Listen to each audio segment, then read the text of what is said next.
dinguerie, t'y croyais pas? Ah non, mais allô. Votre ressenti, Madame Adali, au gain de ce Clap d'Or? Plein d'émotions et je suis super heureuse pour eux. Dans le cadre du concours Je filme le métier qui me plaît, une dizaine de jeunes Dracénois ont présenté au Grand Rex de Paris leurs 2 films, tous 2 lauréats d'un prix. Un projet chapeauté par la mission de lutte contre le décrochage scolaire et ayant fait l'objet d'un temps de restitution au Collège Ferrier, ce lundi 3 juillet au soir. C'est un projet de l'éducation nationale qui sert aux jeunes, donc qui est pour les jeunes et fait par les jeunes, afin de montrer des métiers peu connus. C'est un projet en fait qui est assez porteur pour les adultes et pour les jeunes.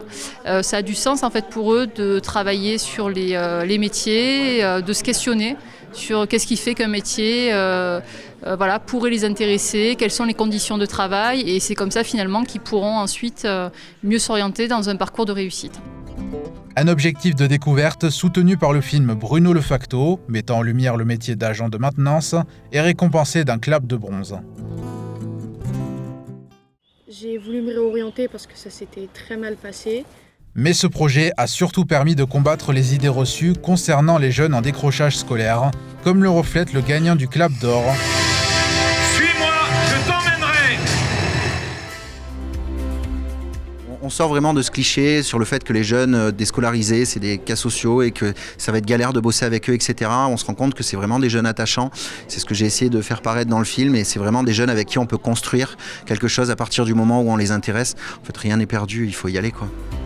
Ces jeunes sont allés au bout de ce projet ambitieux malgré les obstacles, épaulés par les efforts de la MLDS pour obtenir des fonds, leur permettant de se rendre à la cérémonie.